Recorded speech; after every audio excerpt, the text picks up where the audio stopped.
มาเปิดใจเนาะมื้อนี้โดยมักผู้บ่าวทางใดพังไทยแล้วก็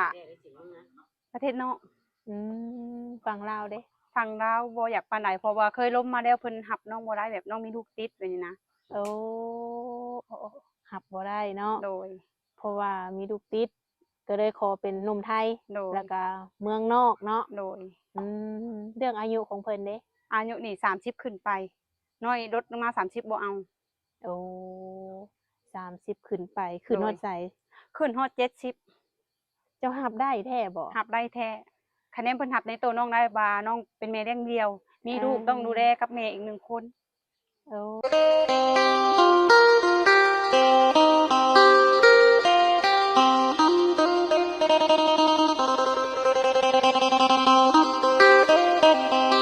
สบายดีโดยสบายดีผู้สาวโสดเนาะโดยมาพบพ่อกันครั้งแรกอยากให้แนะนำชื่อโดยน้องซื้อคำหน้าเด้อ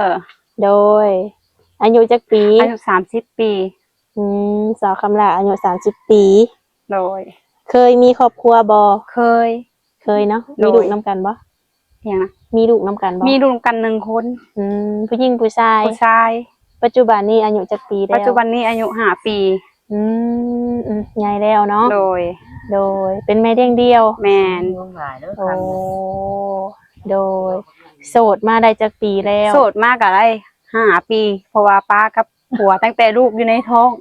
โอ้ตั้งแต่ลูกอยู่ในท้องเลิกลากัน5ปีกว่ามั้งคือว่าปล่อยให้ตัวเองโสดมาหล่นแท้คือว่าผู้จบผู้งามคือแบบมีถามว่ามีผู้มาล้มบ่มีแต่คือเพิ่นแบบเพิ่นรับน้องบ่ได้แบบน้องมีลูกติดเพิ่นรับจุดนี้บ่ได้แม่นโอ้ก็มีบ่แบบนี้ค่ะผู้ชายแบบนี้พอน้องบอกว่าน้องมีลูกเนาะเพิ่นก็ตีโตออกห่างกันเลยเนาะก็เลยคิดว่ามันบ่โอเคแหละคิดว่าบ่โอเคเนาะโดยก็เลยว่ายังเป็นโสดมาถึงมื้อนี้โดยเพราะว่าแต่ละคนเข้ามานี่เพิ่นรับลูกเจ้าบ่ได้โดยมาเปิดใจเนาะมื้อนี้โดยมักผู้บ่าวทางใดพังไทยแล้วก็ประเทศนอกฝั่งลาวเด้ฝั่งลาวบ่อยากปานใดเพราะว่าเคยล้มมาแล้วเพิ่นรับน้องบ่ได้แบบน้องมีลูกติดแบบนี้นะรับบ่ได้เนาะโดยเพราะว่ามีลูกติดก็เลยขอเป็นหนุ่มไทยแล้วก็เมืองนอกเนาะโดยเรื่องอายุของเพิ่นเด้อายุนี่30ขึ้นไปน้อยลดลงมา30บ่เอา30ขึ้นไปขึ้นฮอดไสขึ้นฮอด70เจ้ารับได้แท้บ่รับได้แท้คะแนนเพิ่นรับในตัวน้องได้ว่าน้องเป็นแม่เลี้ยงเดี่ยวมีลูกต้องดูแลกับแม่อีก1คนเจ้าเคยร่มบ่ผู้บ่าว70ปีนี่เคยนะแต่อยู่ๆเพิ่นก็หายไปเลยก็บ่ฮู้ว่าเหตุผลหยังเจ้าเห็นหน้าเห็นตาเพิ่นบ่เคยเห็นหน้าแต่โทรแค่ล้มเฉยๆแต่เพิ่นบอกอายุไว้นี่70เนาะโดยแต่ว่าในกรณีที่ว่า70ปีนี่เจ้าเอาเฮ็ดสามีได้แท้บ่ได้แท้คะแนนเพิ่นรับประวัติน้องได้อดีตแต่มีเนี่ยอดีตก็คือน้องเคยมีผัวมาแล้วก็มีลูกติดต้องดูแลแม่อีก1คนโดยต้องรับได้เนาะโดยถือว่าเจ้าก็บ่ติอายุเพิ่นบ่ติเจ้าบ่มักผู้ชายแบบใดน้องบ่มักผู้ชายบ่คือแบบบ่เด่นมากอ่ะเอาง่ายๆน้องหันรับได้เบิดรับได้ก็คือกินเหล้านี่ก็เป็นยามเทศกาลสงกรานต์ปีใหม่นี่กินได้จะสูบนี่ก็รับได้แต่แค่บ่สูบมากอย่างเดียวอันนี้รับบ่ได้แท้เนาะโดยตรงเลยเนาะสาวคำลาเนาะเว้าตรงเลยเนาะนี่แหละทุกคนเลยคนจริงสิ่งที่บ่มักคือสิ่งเดียวนี่โดยกินเหล้ากินเบียร์รับได้เบิดได้สูบยารับได้โดยคนในสถานเรื่องสนะแบบว่าบ่มีสเปคบ่มีโดยคะแนนเข้ามาแล้วแต่แค่น้องแบบดูได้อบอุ่นสบายใจน้องเป็นคนบ่มีสเปคแบบใดก็ได้ขาวดำเตี้ยและเบิดเว้าแท้บ่เว้าแท้โดยทุกคนเลยก็หวังว่าสิถูกใจหนุ่มๆหลายคนอยู่เนาะบ่มีสเปค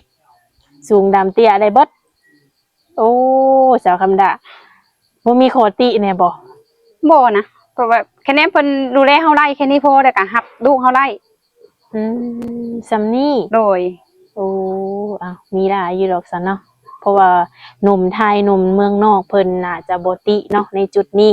เพราะว่าเพิ่นอายุหลายเพิ่นก็น่าจะเคยมีคือกันเนาะเพิ่นเป็นพ่อห้างพ่อหมายลูกติดก็ได้บ่ ได้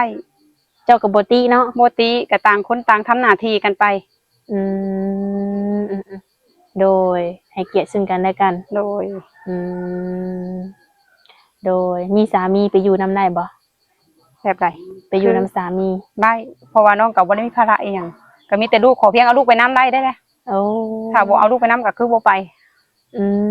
มเพิ่นต้องอนุญาตให้เฮาเอาลูกไปนำเนาะ แม่น โอ้จังสิไปสร้างไปศาลนำเพิ่นได้ โดย อื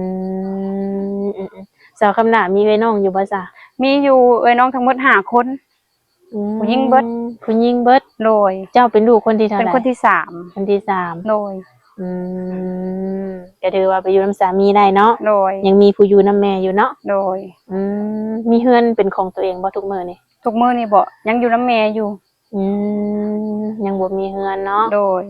โดย เจ้าสิมีเวลาโอลมผู้บ่าวอยู่บ่จ๊ะ มีอะไรเลิกเวียกมาก็3 โมง เจ้าเฮ็ดเวียกบ่ทุกมื้อนี่ โดยเฮ็ดเวียกอยู่งานยาสูบ โอ้เข้างานจักโมง เข้างาน7:30 น. เลิกเด้จ้ะ เลิก3 โมง เวลาโอลมผู้บ่าวนี่3 โมงขึ้นเมื่อเนาะ โดย กลางคืนเจ้านอนจักโมง กลางคืน8 โมงข่อยก็นอนแล้วพอตอนเช้าข่อยต้องตื่นแต่เช้าเด้ เจะตื่นจักโมง ก็ตื่น6 โมงหรือว่า5 โมงเช้าก็ตื่นแล้ว โอ้เจะไปเฮ็ดเวียกอยู่หันโดนน่ะบ่ ก็ได้5 เดือน อืมเป็นอะไรเงินคำ เงินค่ำก็บ่พอใช้พอจ่าย แต่ก็เฮ็ดเพราะว่าได้อยู่นำลูกนะ โอ้โดยกันไปไกลบัดคิดฮอดลูก โดย เจ้าเคยไปไทยอยู่บ่จ๊ะ เคย เจ้าขึ้นมาโดนบ่ โดนแล้วได้5 เดือนแล้วนะ โอ้ขึ้นมาได้ไทยได้5 เดือนแล้ว โดย เป็นอะไรบ่อยากไปอีกบ่ ก็อยากไปแต่ว่าคิดฮอดลูก มาอยู่นำกันแล้วรู้สึกมีความผูกพันเนาะ โดย เออโดยถ้าว่าเจ้ามีคนใหม่นี่มีสามีแบบนี้นะลูกเจ้าบ่ติบ่ เคยถามเพิ่นนะเพิ่นบอกว่าบ่ติ โอ้รับได้เนาะ โดย เพิ่นก็คือสิอยากได้พ่อใหม่ได้ล่ะเนาะ เพิ่นบอกว่าหาพ่อใหม่มาเลี้ยงได้ซื้อของเด่นอยู่เนี่ย โดยแม่นและผู้ชายเนาะของเล่นเพิ่นต้องมีแหละเนาะ โดย แบบเจ้าเลี้ยงลูกผู้เดียวแบบนี้เป็นนั่นเลยความรู้สึกเจ้า เมื่อยบางครั้งก็นั่งน้ำตาไหลบอกบ่ถูกความรู้สึก มันก็มีเป็นบางช่วงอ่ะ โดยคิดท้อแท้อยู่บ่ เคย โอ้คิดมาเป็นอะไรแบบตามใจ ตามใจแบบพี่ก็นั่งอยู่กับน้ำตาไหลแล้วลูกก็ถามว่าแม่เป็นหยังบ่ได้เป็นหยัง อืม แบบเป็นหยังคือเฮาต้องมาเจอแบบนี้อ่ะนะพอเพิ่นก็คือบ่ส่งแม่แบบนี้นะ โอ้บ่ได้ส่งเลยบ่ บ่ อ๋อคนบ้านเดียวกันบ่ คนละหมู่บ้าน คนละหมู่บ้าน โดย อืมแบบเพิ่นเห็นลูกเห็นเต้าเพิ่นก็บ่ได้ทักบ่ได้ถามบ่ บ่ได้มาเลยบ่ได้เห็น บ่ได้เดี๋ยวแลเลยเนาะ โดย โอ้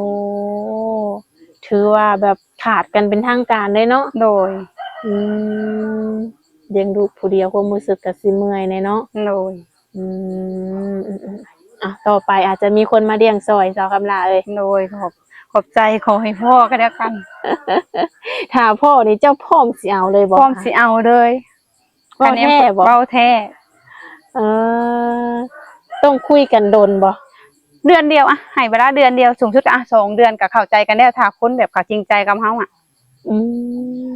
บ่ต้องคุยกันดนเนาะ โดย โอ้เดือนหนึ่งหา2 เดือนเท่านั้น โดย ถ้าว่าเพิ่นอยากมาห้องมาขอเอา เอา แท้เนาะ แท้ บ่ตัวเนาะ โดย มีได้คนที่แบบว่าต้องการคุยเดือน2 เดือนแล้วพร้อมเอาเลยนี่นะเนาะ โดยน้องก็พร้อมนะ โดยเฮ็ดงานเจ้าได้เงินเดือนเท่าใดเจ้าคำดา 4 ล้าน 4 ล้าน โดย โอ้ โอ้เดือนหนึงนี่กุ้มบ่กับลูกนี่ บ่กุ้มบางทีเดือนกะบางเดือนกะไปยืมเพิ่นก่อนนี่ อืมทุกมื้อนี้ค่าของชีพแพงเนาะ โดย อืม แล้วบัดซื้อข้าวกินพร้อมอันนี้นะ โอ้เจ้าบ่ได้เฮ็ดนา บ่มีผู้ชายในเฮือนบ่มีพ่ออยู่แต่กับแม่กับลูกชายคนหนึง โอ้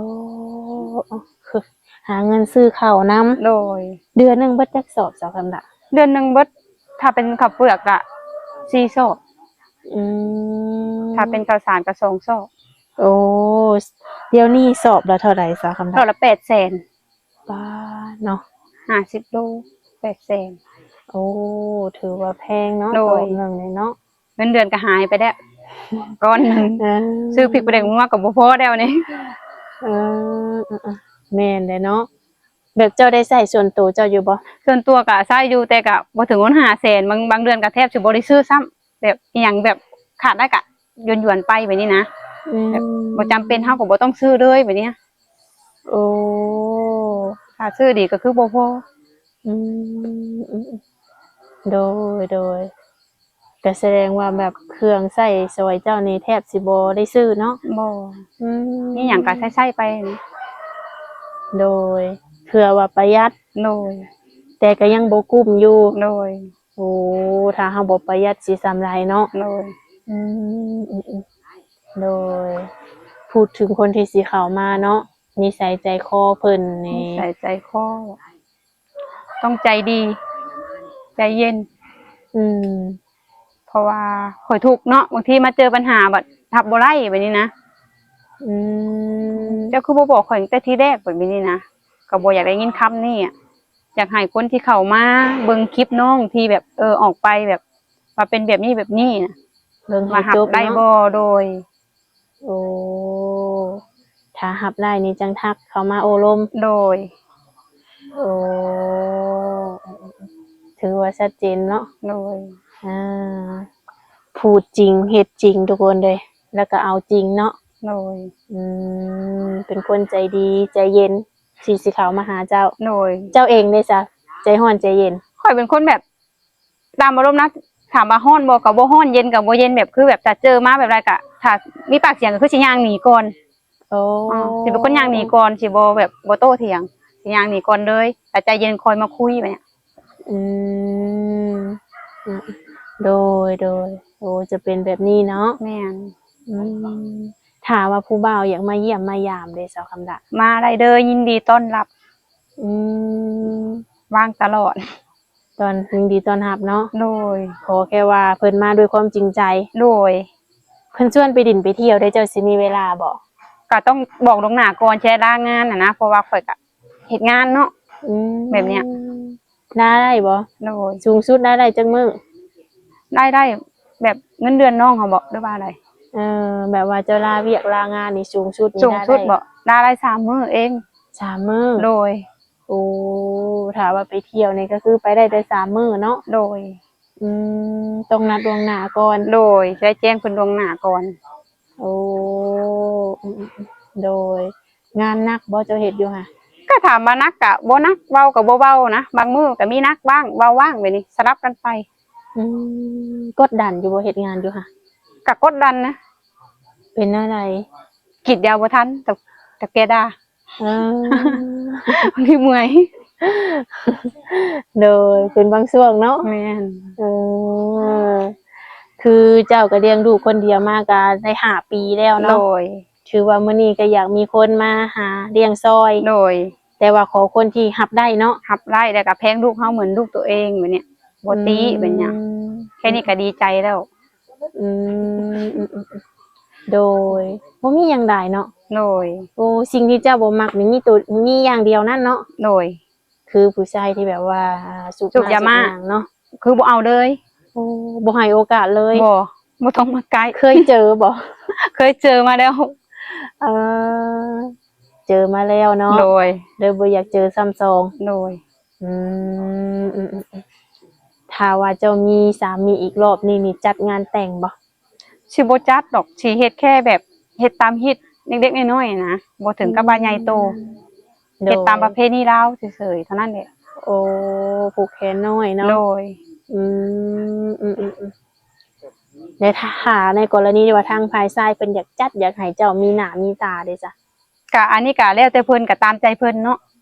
ก็เอาที่เพิ่นแบบสบายใจก็บ่ว่าหยัง อืมเอาตามเพิ่นเลยเนาะ โดย โอ้โดย ผู้บ่าวอยู่โรงงานน่ะบ่มีบ่ บ่มีแต่ผัวเขา เออเจ้าไปใส่มาใส่ผู้บ่าวบ่ได้แซวบ่ แซวแต่ผัวเขา พวกคุยว่าเป็นผัวเขาก็เลยยา เออ โอ้เนาะผู้บ่าวไปใส่เบิด ช่วงที่ผัวหายาก เออมีแต่ผัวเขาเพิ่นว่าทุกคน โดย อืมก็เลยว่าโสดเนาะ โน่ เอาโสดดีกว่าซะเนาะ โดย อ่าถ้าว่าคนร้อยลูกร้อยเมียมาคุยนี่สิต้อนรับอยู่บ่ คุยได้อยู่แต่บ่เอามาเฮ็ดเป็นพ่อของลูก โอ้ ถ้าบ่ฮู้ว่าคุยนะถ้าฮู้ได้ก็สิบ่คุยเลย โอ้ เสียเวลา แม่นได้เนาะคือเอาบัดจริงจังเนาะ โดยเฮาจริงจังหาคนมาเลี้ยงลูกซอยมาซัพพอร์ตเฮาแบบให้เฮาสบายขึ้นเฮาบ่อยากแค่มาล้มชั่วคราวแล้วกลับไปแบบนี้ อืมอืมโดยขอคนจริงจัง โดย จริงใจเนาะอืม อ่ะทุกมื้อนี่ก็แม่เด้งเดียวเด้อทุกคนเด้อเป็นแม่เด้งเดียวแต่ก็เก่งเนาะเจ้าเนี่ยหาเงินแบบเลี้ยงลูกมาคนเดียวจนถึงทุกมื้อนี้เนาะ โดย มีความใฝ่ฝันอยู่บ่ มี เป็นแนวใด ความใฝ่ฝันก็คืออยากเปิดห้างเป็นของตัวเองถ้ามีคนมาซัพพอร์ตนะเดี๋ยวอยู่ดูแลลูกกับแม่ โอ้เปิดห้างขายหยัง ขายกับข้าวหรือว่าของซ้ำแบบบ้านๆเฮาขายของแห้งไปนี่ว่าอาหารสดกับข้าวไป อืมอืม นี่คือความฝัน โอ้ถ้าว่าเป็นไปได้เนาะ โดย ว่าบ่ได้ได้เพื่ออนาคตเนาะมีสามีเพิ่นมาลงทุนลงฮอนให้เนาะ โดย อืมอืมอืมอืมโดยมื้อนี้ก็ถือว่าเลิกเวียกมาเรียบร้อยเนาะ โดย ได้มาเปิดใจหาคู่ชีวิตทุกคนเลยอ่า เจ้าคือเป็นคนตัวน้อยแท้น้ำหนักเท่าไหร่ น้ำหนักตอนนี้45แต่เป็นคนตัวน้อย ความสูงเจ้าเด้ ความสูง150 โอ้นี่ตัวน้อยอุ้มง่ายคันว่าทุกคนเลย อ่าโดยมื้อนี้ก็ถือว่าบ่มีหยังใดเนาะสาวคำนาเนาะ โดย มาเปิดใจหาคู่หาคิงกับเขาให้สมหวังเด้อ โดยขอบใจ สมหักสมหวังเนาะให้พบพ่อ โดย คนดีๆให้ได้เนาะ สาธุ โดยจังใดก็สิขอจบคลิปไว้เพียงสำนี้ก่อนเนาะ โดย ไว้อบรมกันในมื้อหน้าเนาะ โดย สบายดีเด้อ สบายดี